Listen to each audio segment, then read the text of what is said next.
Bismillahirrahmanirrahim. Assalamualaikum warahmatullahi wabarakatuh.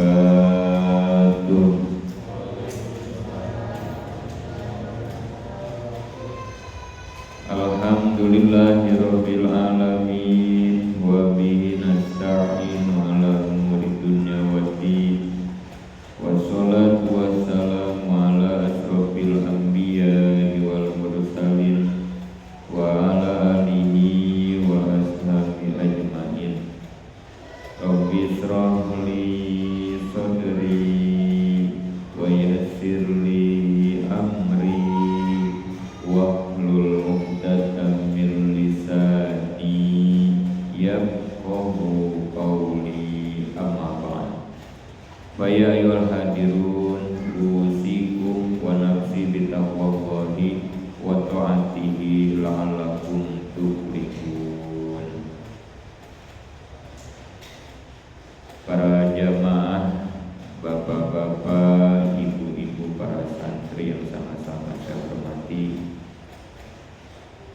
Pertama-tama mari kita panjatkan puja dan puji syukur kehadirat Allah Subhanahu wa Ta'ala atas segala limpahan nikmatnya kepada kita, terutama nikmat iman wal Islam, juga nikmat sehat badan, sehingga malam ini kita bisa kembali melaksanakan kegiatan Riyadhah artinya melatih, mengolah. Hanya yang dimaksud melatih, mengolah di sini adalah jiwa kita. Riyadhatun nafsi, olah jiwa. Sebagaimana raga kita perlu diolah, olahraga, maka jiwa kita juga perlu diolah, olah jiwa.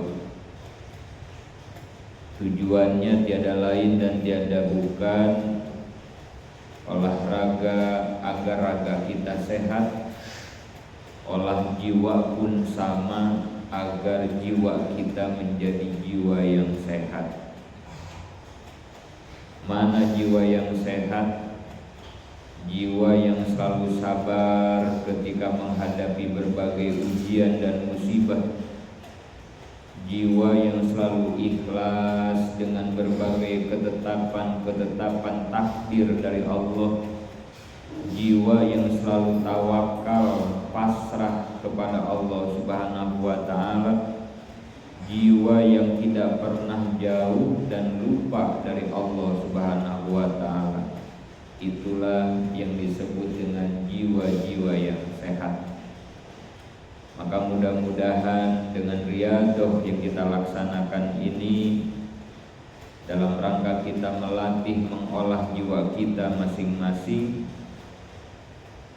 kedepannya sedikit demi sedikit jiwa kita bisa lebih sehat lagi, jiwa kita bisa lebih kuat lagi dalam bertawakal dan bersabar kepada Allah Subhanahu wa Ta'ala. Amin ya Allah ya Rabbal alamin. Salawat dan salam semoga selalu tercurah limpahkan kepada baginda alam kita, Habibana wa Nabiyana Muhammad sallallahu alaihi wasallam, juga kepada seluruh para keluarganya, sahabatnya, tabi'in, tabi'in, dan seluruh umatnya yang setia mengikuti ajarannya. Hadirin jamaah Riyadhah yang sama-sama saya hormati, mari bersama kita mendengarkan nasihat-nasihat dari para ulama. Nasihat ini saya khususkan untuk diri saya pribadi. Jika ada yang baik dan bermanfaat untuk jamaah semua, mudah-mudahan kita diberikan kemampuan, hidayah dan taufik untuk untuk bersama mengamalkan nasihat-nasihat para ulama ini. Amin ya Allah ya Rabbal Alamin. Di dalam satu makalah Syekh Ibnu Athaillah berkata, la tatlub minhu ayyuhrijaka min halatin liyastakmilaka bima siwaha falau arodaka lastakmalaka min ghairi ikhraj.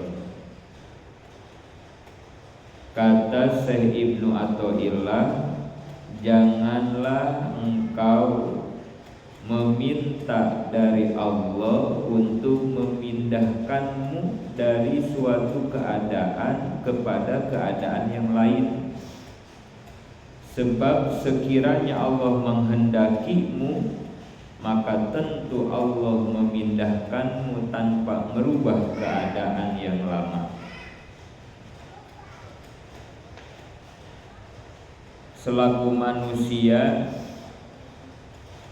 yang oleh Allah diberikan hawa nafsu, kadang kita tidak kuat menahan keinginan dan godaan nafsu. Salah satu godaan keinginan nafsu adalah pindah dari satu makom ke makom yang lain, pindah dari satu amal kepada amal yang lain. Allah sudah mentakdirkan dirinya menjadi ustaz, tiba-tiba nafsu menggodanya untuk pindah menjadi pegawai atau pengusaha. Allah sudah mentakdirkan dirinya menjadi pengusaha, tiba-tiba hawa nafsu menggoda dirinya untuk misalnya menjadi pekerjaan amalan yang lain.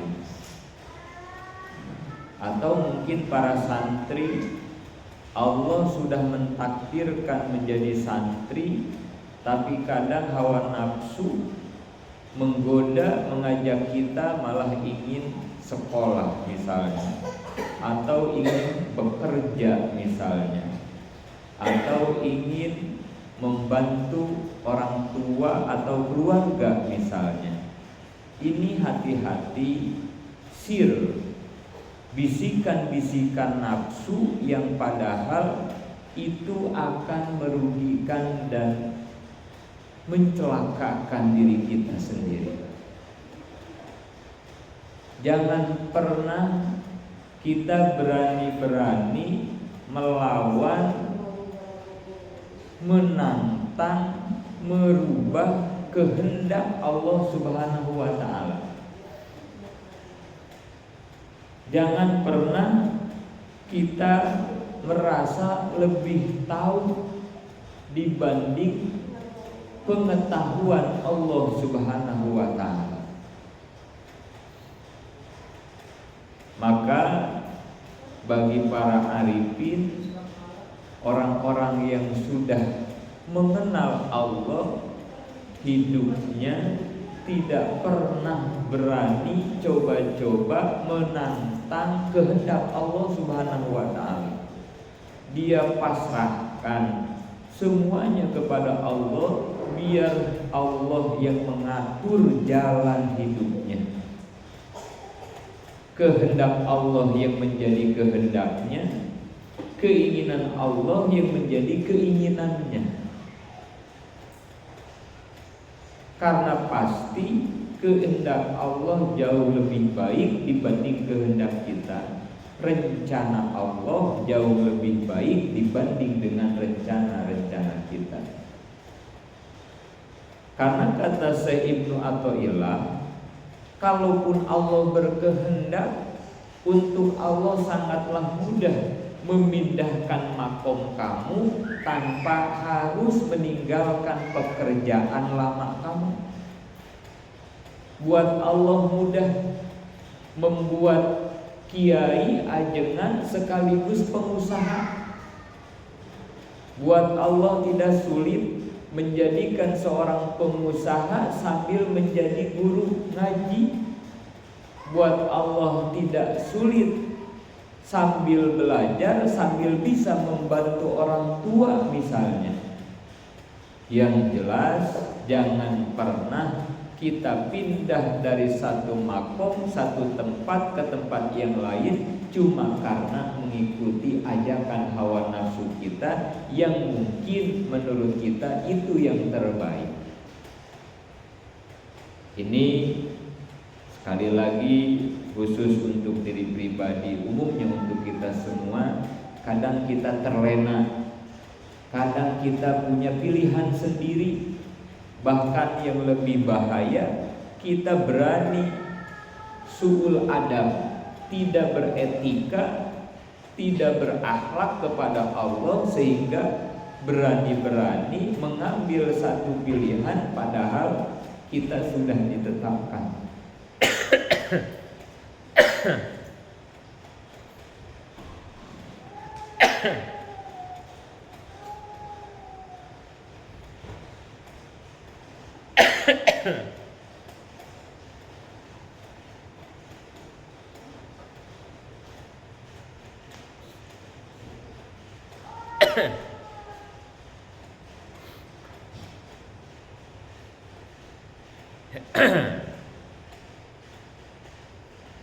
Padahal Allah sudah menetapkan kepada makom kita masing-masing.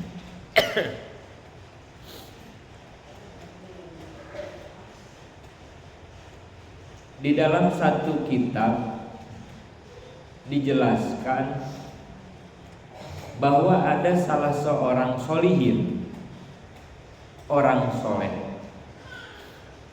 Dia amalannya usaha, bekerja, dan ibadah. Suatu saat di hatinya terlintas keinginan. Kata solihin ini berkata dalam hatinya, andaikan saja Allah memberikan 2 keping roti kepadaku setiap hari, maka niscaya aku bakal ibadah terus menerus kepada Allah Subhanahu wa ta'ala. Jadi mungkin seorang solihin ini punya keinginan dan ada keluhan, sepertinya enak kalau ibadah tanpa harus disibukkan dengan bekerja nyari uang. Sepertinya enak kalau misalnya Allah memberikan rezeki tanpa harus capek-capek bekerja. Sepertinya ibadah saya bakal lebih enak dan lebih khusyuk. Setelah ada pemikiran itu, tidak lama tiba-tiba si solihin itu dituduh sesuatu yang buruk padahal dia tidak melakukan. Sehingga akhirnya dia diadili dan divonis di penjara, dikurung di penjara. Dan selama ia di penjara, dia mendapatkan 2 keping roti setiap hari.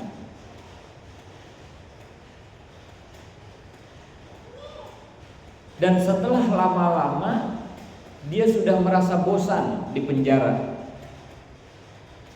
Tiap hari mendapat 2 keping roti, kemudian mungkin ibadah ia lakukan dan tidak kemana-mana, namanya dikurung di dalam penjara.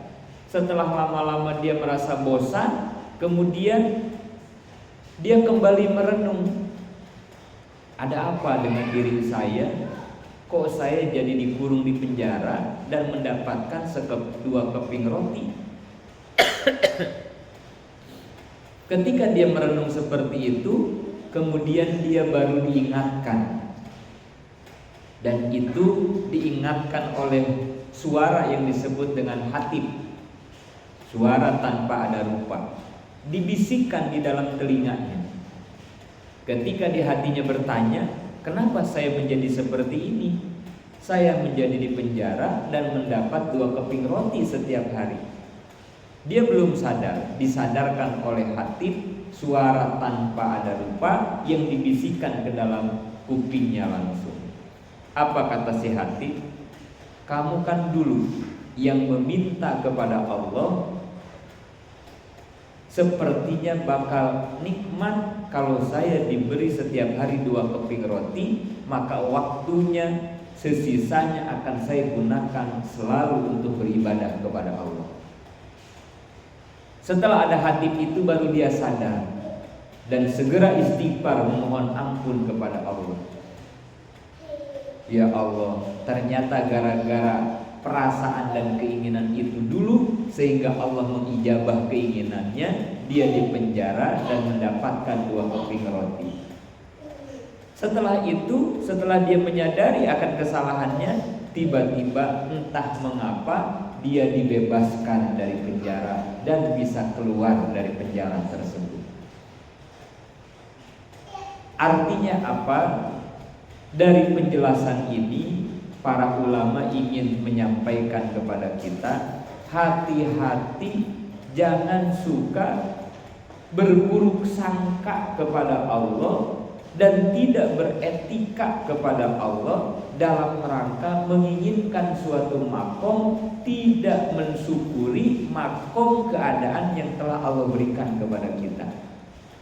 Kenapa? Karena belum tentu jika kita dipindahkan makom sekeinginan kita, itu akan menjadi kebaikan buat diri kita. Maka jalani, amalkan, laksanakan setiap makom, setiap profesi yang Allah berikan kepada kita masing-masing. Jangan coba-coba ingin pindah makom, karena belum tentu makom yang kita inginkan itu menjadi kebaikan buat diri kita. Bisa jadi itu yang akan menyiksa. Karena tadi kata Syekh Ibnu Athaillah, buat Allah mudah memindahkan makommu, memindahkan profesimu tanpa harus meninggalkan profesi yang lain. Mudah-mudahan sekali lagi nasihat ini saya khususkan untuk diri pribadi, dan mudah-mudahan juga ada manfaatnya untuk para jamaah semua. Dan kita berdoa memohon kepada Allah, mudah-mudahan Allah memberikan hidayah dan taufik kepada kita untuk kita bisa bersama-sama mengamalkan isi nasihat para ulama ini. Amin ya Allah ya Rabbal Alamin. Penghantar riyadhah dicukupkan, dan mari bersama